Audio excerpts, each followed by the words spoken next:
We are just 1 week away from pitchers and catchers reporting to camp for the New York Mets. On the show today, I will discuss 5 pressing questions that have yet to be answered about this roster, with baseball set to begin.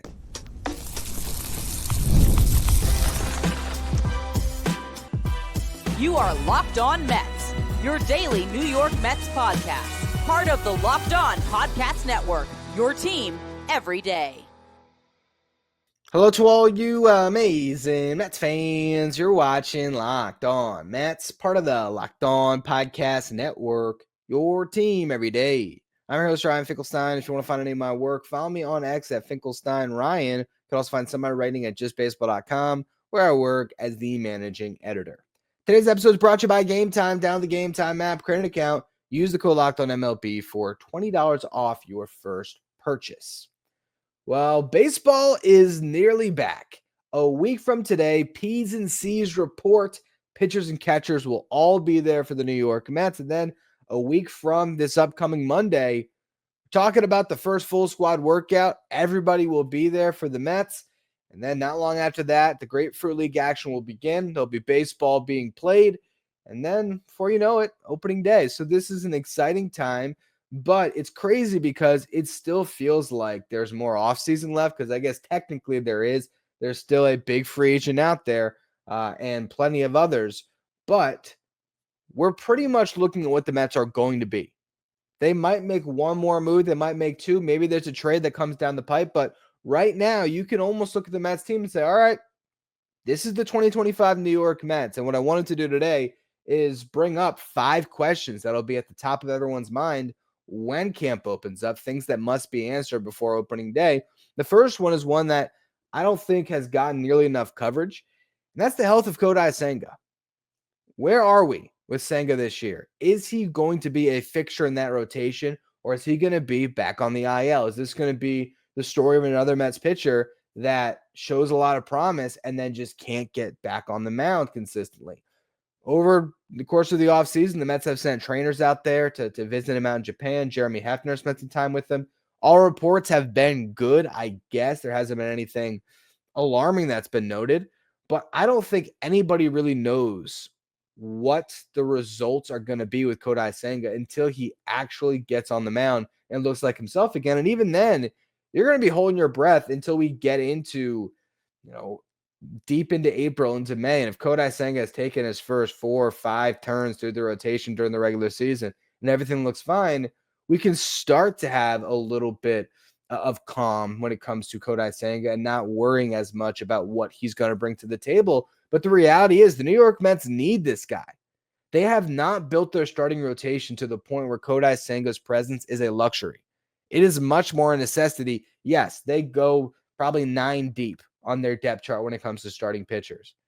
If you look at the front 5, you got Manaea, Senga, Peterson, Montas, Holmes. That's the guys that we know are going to be there. And then you have the competition that's going to take place between Tyler McGill, Paul Blackburn, Griffin Canning, Jose Butto could factor into that mix as well. And then beyond that, you have some guys, of course, in AAA, like a Brandon Sproat, your top pitching prospect, that certainly could have an impact this year. Blade Tidwell, Dom Hamill, they'll be repeating AAA. If either of them has a breakout, they can be part of the mix. The Mets do have a lot of depth, but they don't have a lot of frontline depth. And we've talked about this a bunch throughout the offseason. That's even assuming you have Kodai Senga, you don't necessarily have enough frontline depth. And that is banking on Manaea to do it again, which I fully believe in. But Kodai Senga really is one of the biggest X factors for this team. If they have a healthy Kodai Senga that pitches anything close to the way he did in 2023, that is an absolute game changer. But he's coming off a year where he made 1 start in the regular season. Now, if you look at his career, he has been painted as an injury-prone pitcher. That's part of why he signed with the New York Mets on a relative discount, the 5-year, $75 million deal. A lot of people have thought Senga was going to get a 9-figure contract in free agency, but I think some things in the medical scared some teams away, and so he ends up coming to the Mets, and there was a stipulation on that contract if he got hurt, and there was an ability, if he was healthy, to opt out. And that basically went away last year. He's now going to be with the Mets for these 5 full seasons. But how available will he be? If you look at his career, Kodai Senga has 9 years dating back from 2015 through 2023, where he cleared 160 innings 3 times in 9 years, cleared 140 innings 5 times in 9 years. But he threw at least 100 innings for 9 years in a row until last year. So I think, assuming he comes into camp and there are no issues, there is a fair expectation that you should be able to get 100 innings out of him, but that's not nearly enough. So the question is, can he push that and get to 165 innings? Can he get there again? He got to 166 and a third in 2023. Is he going to make 29 starts and just be a healthy contributing cog of that rotation all year long? Or is there going to be a month or two where he misses? And when does that month or two happen? Is it again coming out of the gate? Is it in the middle of the season? Is it at the end of the year? There are so many questions surrounding Kodai Senga right now. And if you don't have him, if he shows up to camp and it's like, yep, Kodai Senga is going down again, well, then where are you? You're rolling into the season with Sean Manaea and David Peterson as the 2 guys that I think you'd trust. Montas, you feel good about his health coming off of last year, but there's a question about how good he can be. And then you have the big question about Clay Holmes, if he's going to be able to make that transition into the rotation. And then there's the competition behind those guys to fill out maybe a 5th and a 6th spot in the rotation. All of a sudden, Griffin Canning, Tyler McGill, Paul Blackburn, maybe 2 of those 3 guys is in an opening day rotation. I have said throughout the offseason, I think Tyler McGill is destined to end up in Syracuse to start the year because he has an option. But we've said that the last couple of years.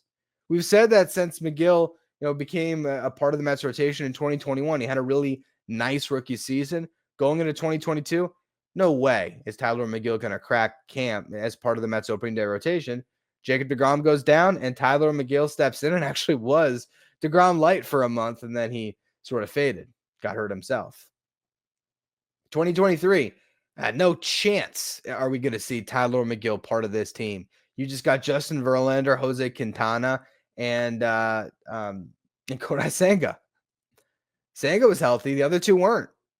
You had Quintana go down and miss the first half of the season, and Verlander missed the first month. And so all of a sudden, David Peterson, Tyler McGill, they were in there. And then last year, 2024, again, I don't think we necessarily expected David Peterson to be as big of a part of the rotation as he was, but there was no Kodai Senga. And David Peterson wasn't ready yet. He had a hip injury. So Tyler McGill was right there front and center again. So that's actually a funny question I didn't have in there. How does McGill crack the rotation? That's a funny one that I didn't include in my 5 questions. Maybe we replace the Pete Alonso question, which was the other obvious one that I had for the first segment. We don't need to spend more time on it than that. Is Pete Alonso going to sign over the next week?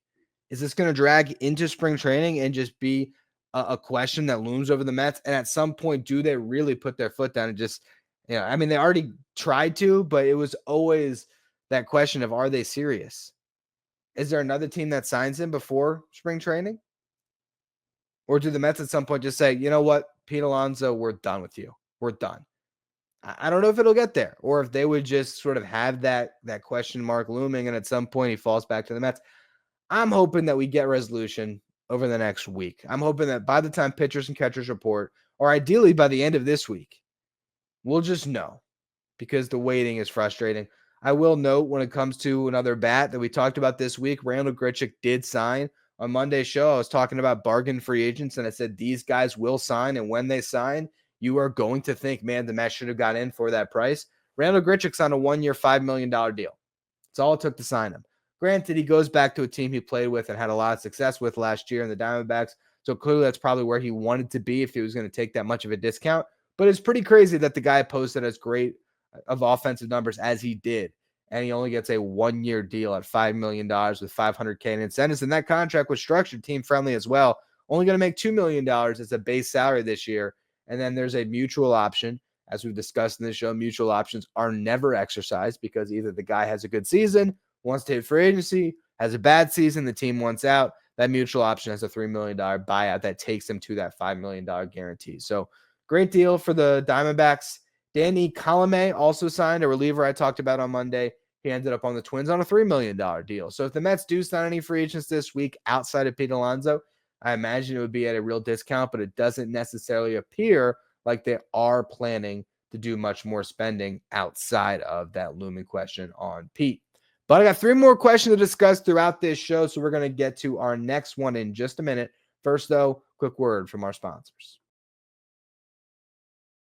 Today's episode is brought to you by Prize Picks. The big game is almost here, and there's no better way to make it even more exciting than with Prize Picks, the best place for daily fantasy sports. With over 10 million members and billions in winnings awarded, Prize Picks makes it fun and simple to get in on the action. Here's how it works. You're going to pick more or less on at least 2 players' projections, and if you're right, you can win up to 1,000 times your cash. Prize Picks even has a free pick for the big game, where Patrick Mahomes only needs to throw for 1 yard to win. So you pair that with one more correct pick and you're cashing out. This week, I'm looking at Saquon Barkley, taking more on his rushing yards. I'm going to pair that with that $1 on Patrick Mahomes, because guess what?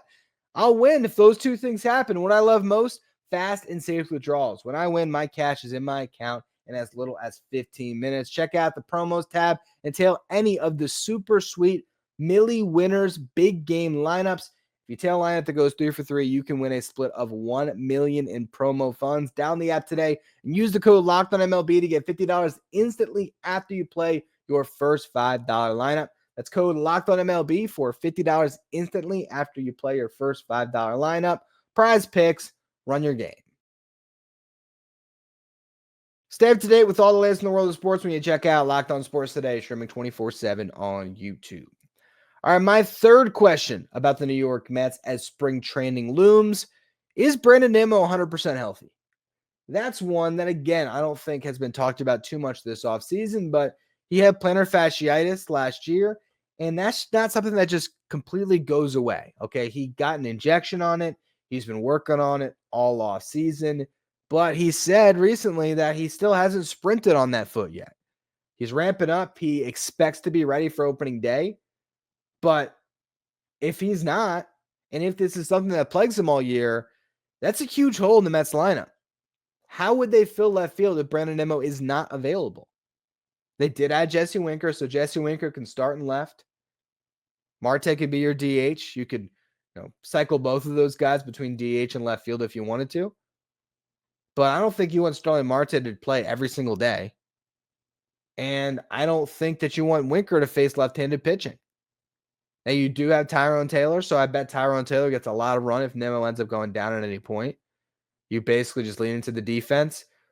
I don't know if you would move Soto out of right. I'd imagine you just want to keep Soto, set it and forget it in right field, and hope that his defense will be at least league average. So then maybe you got Taylor in left and you got Siri in center. But that's a good defensive lineup, but it's certainly not a great offensive one. You can move Jeff McNeil out to left field, start Acuna, but then what's going on at third base, right? We haven't necessarily figured out what the Mets' plans are if they don't sign Pete. If they sign Pete, your depth overall is just better, where those guys, Acuna and McNeil, that can fill in multiple capacities, they can be your first answers. Whoever's not getting that opening day starting second base job could be the answer in the outfield. You can stick Acuna in left and he'd be fine. So I think that's where the Pete Alonso question obviously looms large, because if you sign him, it just makes your whole team better and just gives you another big bat in the lineup. If you don't have Pete and you end up losing Nimmo, well, now you're running out of lineup that is Francisco Lindor, Juan Soto, Mark Vientos, and then a lot of question marks. You hope that DH platoon works out between Jesse Winker and Starling Marte. You hope that Francisco Alvarez can have a breakout season. I think there's a good shot of it. You hope that Jose Siri could tap into all of his talent, and maybe he has his best offensive season in a Mets uniform where he puts it all together some. He certainly has the power, certainly has some speed, but he also is going to strike out a ton. So Brandon Nimmo is this consistent offensive presence in your lineup that it would really hurt to lose for any point in time. I'm not saying to expect that, but that foot is something to monitor. The plantar fasciitis is not an easy thing to just snap your fingers and get over, even in one off season. So the hope is Nimmo will be fine. He'll be healthy. We won't even think about it. But that's definitely a big question surrounding this team this year. Number 4 of my questions: which of the kids is going to be the talk of camp this spring? You got the kid we've seen a bunch, Brett Baty, but he's still, 25? I think you can still call him a kid. He's got a new number. Maybe number 7 provides a new lease on life for Brett Baty. We'll see. Ronny Mauricio finally getting back on the field doing baseball activities.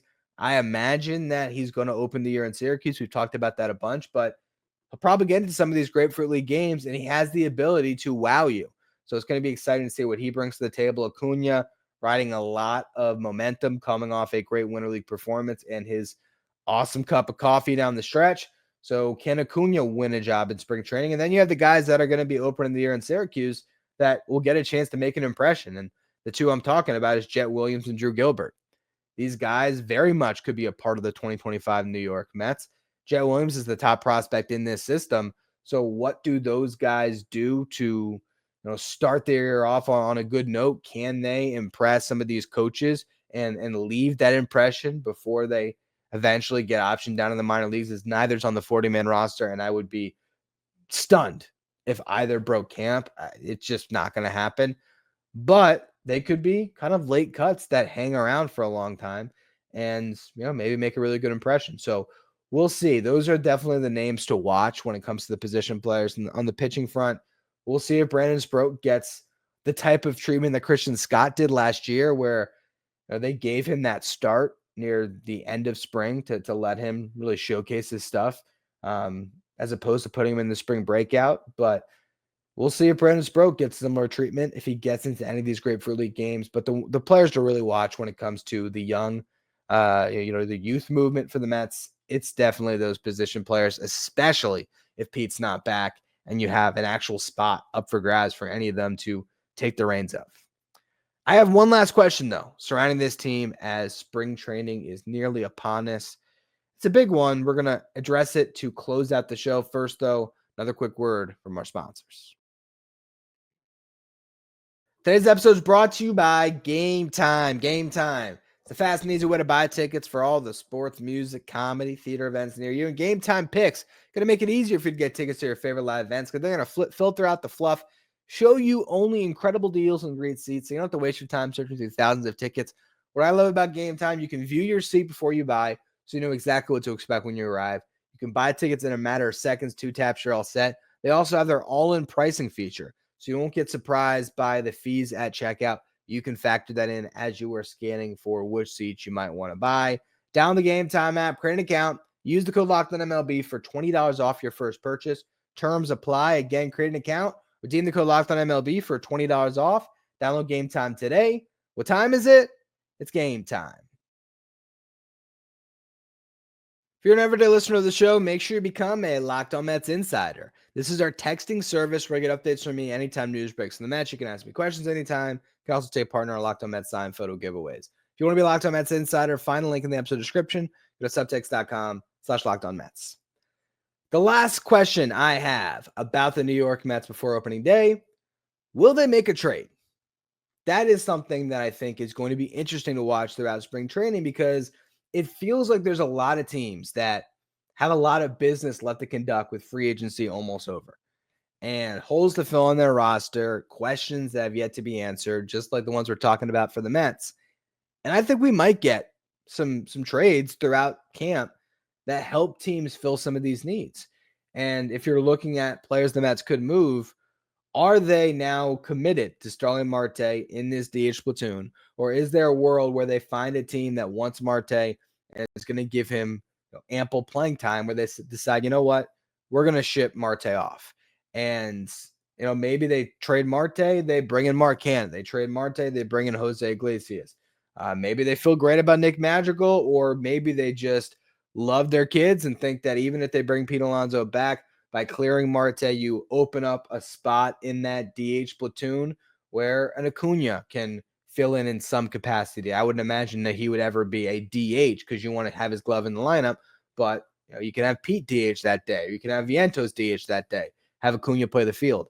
I think there are some reasons behind potentially trading Starling Marte, but I also think ultimately, if you have to eat a majority of the contract, I don't know if it's necessarily worth it when Marte showed an ability to rise his game in the big moments.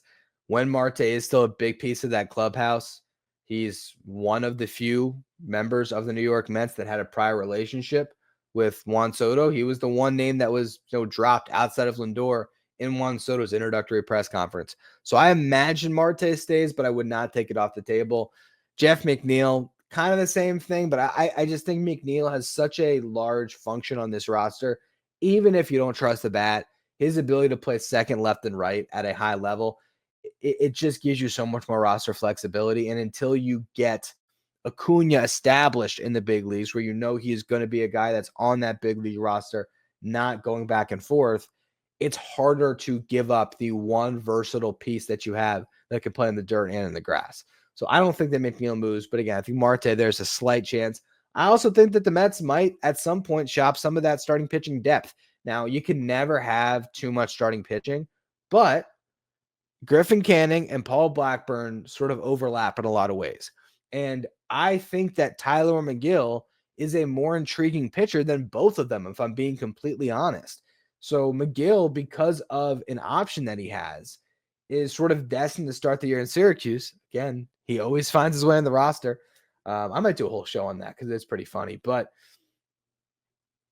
how do you navigate going into the season with these guys all committed roster spots? You have to keep Blackburn, Canning, and Budo on the roster unless one of them is not available. And Blackburn is dealing with that spinal fluid surgery or whatever it was that he had. But all reports have been he should be good to go for opening day. So if these guys are healthy and available, which is a huge if in spring training, at some point, do you sort of shop them around? And if Paul Blackburn looks good in camp, as does Griffin Canning, is there a team out there that looks at these pitchers with $4 million salaries and says, you know what, we could really use them? And then do they have a piece that intrigues the Mets, whether that is a reliever with some optionality, a high upside relief pitcher, maybe a guy that hasn't quite broken through in the big leagues yet, but has really incredible stuff?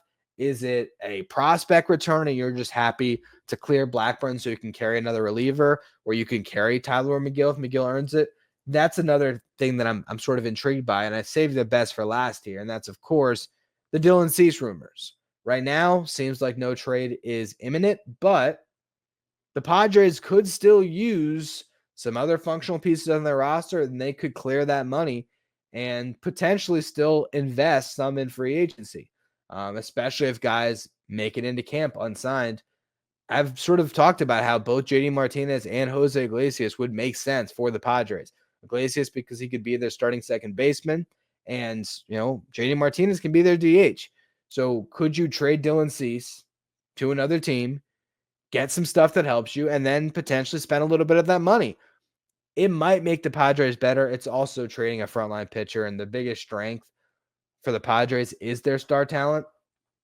So if it was my team, I would just keep Cease, King, and Darvish and hope that those three guys can carry me throughout the season and on a deep playoff run. And I would just accept that I got some holes in that lineup. But we'll see. We'll see. It's still a possibility. And it would answer a lot of these other questions. Like it would answer the question about Kodai Senga if you traded for Dylan Cease. No longer is Senga a necessity. He is more of a luxury then. So that is the big trade. And then also, if the Mets don't sign Pete Alonso, there's been a bunch of names floated that could pivot towards Ryan Mountcastle, Spencer Torkelson, Yandy Diaz. These are guys that could be on the block to be moved from their current teams. And then there's still Nolan Arenado, who hasn't found a home yet. The Mets have not really expressed any interest there. But originally, when Nolan Arenado came out with the teams that he would trade, he would waive the no trade clause for, the Mets were on that list. And if you don't sign Pete, I could argue that Nolan Arenado would be the biggest impact. I wouldn't even say bat, but I would say player that you can add to the mix because of what he'd do to your defense. And then you'd allow Vientos to shift over to first. I think that Nolan Arenado will probably put up a bigger WAR number than Pete Alonso this year because the defense is going to carry that wins above replacement for Arenado, and it's going to hold Pete Alonso back at first base. But Pete's definitely going to give you outsized production compared to Arenado offensively. That's still the easiest fit, but it still hasn't happened yet. So until we get the news, that's obviously the question everyone asks themselves each day about the New York Mets.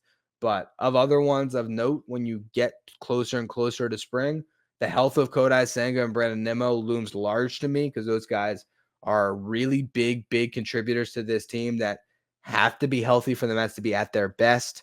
I think there's some questions about the youth movement, who's going to jump out there.